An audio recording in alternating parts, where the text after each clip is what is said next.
Do you know the Mamdani's family holds a little-known Somali connection and that his father almost became a Somali? As 2026 begins, New York City is entering a historic chapter as Zohran Mamdani takes over office as the first Muslim mayor of the city. Do you know the Mamdani's family holds a little-known Somali connection and that his father almost became a Somali? In the 1960s, Somali was seen as a rising African nation, one that welcomed scholars, revolutionaries, and intellectuals from across the continent.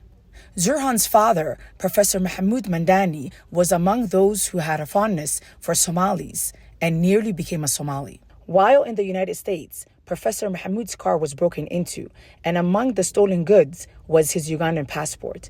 Uganda's government refused to replace it despite several attempts, leaving him undocumented and vulnerable. Without a passport, he had no prospect of a new life anytime soon. Then something happened that seemed to close all but one option.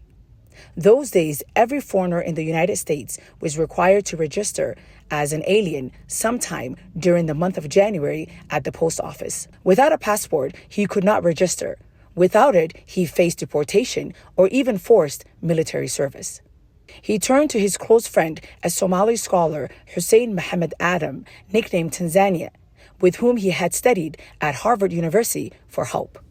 Hussein wrote to Somali's foreign minister with a simple appeal: would Somalia help a Muslim brother in need? Within a week, the passport application forms arrived in the United States.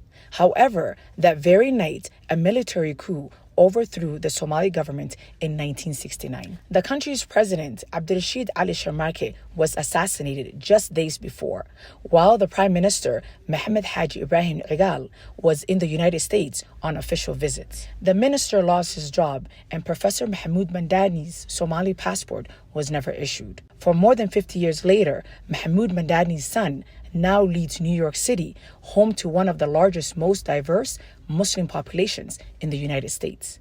This forgotten story reminds us that Somalia once stood as a place of refuge and solidarity beyond borders. From a near-Miss Somali passport in the 1960s to the City Hall today, the Mamdani story is one of immigration, survival, and global transformation. This is not just a family history. It is a story of roots, resilience, and a history is still unfolding. I'm Lul Osman, and this is Somali.